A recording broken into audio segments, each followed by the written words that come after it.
Ask 100 people which dog has the strongest bite, and you'll hear the same 2 or 3 names every time. Pit Bull, Rottweiler, maybe German Shepherd. The answers come quickly and confidently because people feel like they know the answer. They don't. When researchers actually measured bite force across dozens of dog breeds and ranked them from weakest to strongest, those names don't appear anywhere near the top. The dog that actually holds the record for the strongest bite force ever measured in a domestic dog is not famous for being dangerous. It's not famous in most of the world at all. It's a livestock guardian breed from Turkey that most people in Europe and North America have never encountered. And it developed its jaw strength not by being trained to fight, but by spending centuries alone in mountains, standing between sheep and the wolves and bears that came for them. Before getting into the ranking, it helps to understand what bite force actually measures and why it matters. Bite force is recorded in PSI, which stands for pounds per square inch. It measures the pressure generated at the point where the teeth meet. A higher number means more force concentrated in the bite, which translates to more damage to whatever is being bitten. Humans bite at around 120 to 160 psi, depending on the individual. A wolf bites at around 400 psi. The numbers for the strongest dogs in this ranking go considerably higher than that. The measurement requires specialized equipment and a cooperative or sedated animal, which is part of why the data set for this kind of research took decades to build. The rankings that exist now represent the best available measurements across the broadest sample of breeds ever tested. The bottom of the ranking is occupied by breeds that most people would not associate with dangerous biting in the first place. The Labrador Retriever, one of the most popular family dogs on Earth, bites at around 230 pounds per square inch. This is not a weak bite in any practical sense. A Labrador bite that connects fully would cause serious injury. But in the context of this ranking, 230 pounds per square inch places the Labrador near the bottom, significantly below many dogs that people consider similar in size and temperament. The Belgian Malinois, which is the primary working dog of military and police units worldwide and is widely regarded as one of the most capable working dogs alive, bites at around 195 pounds per square inch. The Malinois is chosen for police and military work because of its trainability, its speed, and its determination, not because of its raw bite force. Its position near the bottom of this ranking doesn't reflect its effectiveness as a working dog. It reflects the fact that bite force and overall capability are measuring different things. The German Shepherd lands in a range that surprises most people who ask about it. At around 238 pounds per square inch, the German Shepherd bites harder than the Malinois, but sits well below the dogs at the top of the ranking. The German Shepherd's reputation as a formidable protection dog comes from its training, its tracking ability, its size, and its willingness to engage, not from having a uniquely powerful jaw. The breed was developed for herding and protection of livestock, and the bite force it carries reflects that history. It's enough to deter a predator and enough to control livestock, but it was never selected specifically for maximum jaw strength. The German Shepherd in this ranking lands in the broad middle section of the list, well above a human bite, but well below what's coming at the top. The Pit Bull's position in the ranking is where the first major surprise hits. The Pit Bull, which carries a reputation in most Western countries as the most dangerous domestic dog, and which has been banned or heavily restricted in dozens of jurisdictions, specifically because of fear of its bite, measures at around 235 pounds per square inch. That number places it in the same range as the German Shepherd, below the Husky, and far below the dogs at the top of this list. The reputation of the Pit Bull as the most dangerous biter in the domestic dog world is not supported by the bite force data. What the Pit Bull is known for is not the force of its initial bite, but its tendency to hold and shake when it does bite, which is a behavioral pattern that causes a different kind of injury from a single high-force bite. The raw measurement of how hard its jaw closes puts it firmly in the middle of the pack, nowhere near the record. The Siberian Husky comes in above the Pit Bull at around 320 pounds per square inch, which surprises people who think of Huskies primarily as sled dogs and companions, rather than animals with particularly powerful jaws. The Husky's bite force reflects its working history in environments where it occasionally needed to defend itself or its handler against predators, and its jaw musculature developed accordingly. The bite of a Husky is substantially stronger than most people assume based on its friendly temperament and its reputation as a family dog. Temperament and bite force are independent variables. A dog can be gentle and have a powerful bite, just as a dog can be aggressive and have a relatively weak one. The wolf enters the comparison at this point, and its position in the ranking is one of the most important data points in the whole dataset. A gray wolf bites at around 400 pounds per square inch. This is the animal that every domestic dog on Earth descended from, the predator that has been hunting large prey in the wild for hundreds of thousands of years. The animal that takes down elk and bison in coordinated pack hunts. 400 psi is a genuinely powerful bite. It's more than double a human's maximum and roughly what you'd expect from an animal that needs to penetrate the thick hide and heavy bone of large prey. The wolf sits solidly above the pit bull, the German shepherd, the husky, and most other domestic breeds. And the wolf loses to the dog at the top of this ranking by a margin of nearly 300 psi. The Rottweiler arrives in the ranking above the wolf, at around 328 psi in most measurements, though some studies put larger individuals higher. The Rottweiler was bred in Germany for centuries as a herding and cart-pulling dog, used to drive cattle and carry loads before modern transportation made those jobs obsolete. Its powerful build and strong jaw developed for practical working purposes rather than for confrontation, though it became a protection breed when its original jobs disappeared. The Rottweiler's position above the wolf in this ranking reflects the specific breeding history that produced a dog with a jaw optimized for gripping and controlling large animals. It's a working jaw, and it's a powerful one. The Cane Corso, an Italian Mastiff-type breed, comes in above the Rottweiler at around 700 pounds per square inch in the measurements that have been done on the breed. This number puts the Cane Corso firmly in the upper tier of the ranking and significantly above the wolf. The Cane Corso was historically used as a war dog and then as a hunting and protection dog in Italy, and its jaw development reflects centuries of selection for power in confrontational situations. The jump from the Rottweiler's 328 pounds per square inch to the Cane Corso's 700 pounds per square inch represents a significant gap in the ranking, one that makes it clear the top tier of this list is operating in a different range from the dogs most people are familiar with. The English Mastiff lands near the top of the ranking, in the range of 550 pounds per square inch. The Mastiff is one of the heaviest dog breeds in the world, with large males regularly exceeding 90 kilograms, and its jaw dimensions reflect its overall size. The Mastiff was historically used as a war dog, a guard dog, and a hunting dog for large and dangerous game. Its temperament today is typically calm and gentle, which creates the same disconnect between reputation and measurement that appears with the Husky. The English Mastiff's bite force is among the highest of any breed, and the animal that produces it would, in most social situations, rather sleep on a couch than use it. Bite force is a physical capability. Whether a dog uses it is a behavioral question that the force measurement doesn't address.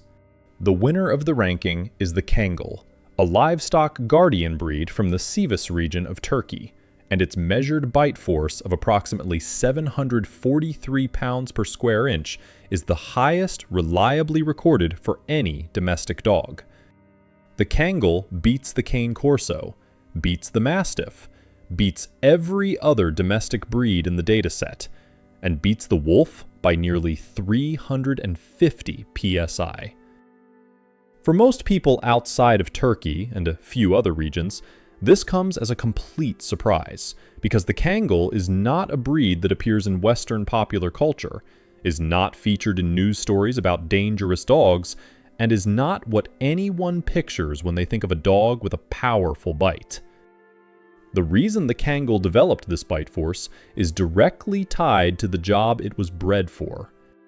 The Kangal is a shepherd dog, but not the kind that herds sheep by chasing them. It's the kind that lives with the flock, sleeps in the field, and protects the sheep from predators. In the mountains of Turkey where the breed developed, those predators included wolves and occasionally bears. A Kangal working alone at night with no human backup needed to be able to deter or physically stop a wolf from taking a sheep. Over centuries of selecting dogs that could do this job effectively, the breed developed a combination of size, courage, and jaw strength that made it genuinely capable of going one-on-one with a wolf and winning. The 743 pounds per square inch bite is not a byproduct of fighting other dogs. It's the result of hundreds of years of breeding for the specific task of holding off a large wild predator in the dark. The DNA of the Kangal reflects this breeding history in the genes that control jaw muscle development and skull structure. When researchers compared the Kangal's genome against other large breeds, the sections of DNA that code for the size and attachment points of the jaw muscles showed signatures of strong selection, meaning those traits were consistently favored over many generations. The skull proportions of the Kangal, the depth of the jaw, and the density of the bone all contribute to the final bite force measurement, and all of them are written into the breed's genome as the accumulated record of what farmers in central Turkey needed from a dog to protect their livelihood. The strongest bite in the domestic dog world was built not by anyone trying to create a dangerous animal, but by generations of shepherds selecting for a dog that could do a dangerous job. The ranking as a whole tells a story about the relationship between breeding purpose and physical capability that runs counter to most popular assumptions about dogs. The dogs with the worst public reputations for biting, the ones that appear most often in news coverage and breed ban legislation, are not the dogs at the top of this list. The dogs at the top are working breeds with specific historical jobs that required powerful jaws, and most of them are calm, stable animals in normal circumstances. The fear that drives breed-specific legislation is based on behavioral patterns and bite incident statistics, not on raw bite force measurements. Those are different things, and the ranking makes that difference visible. What the data ultimately shows is that jaw strength in dogs tracks breeding purpose more closely than it tracks reputation or public perception.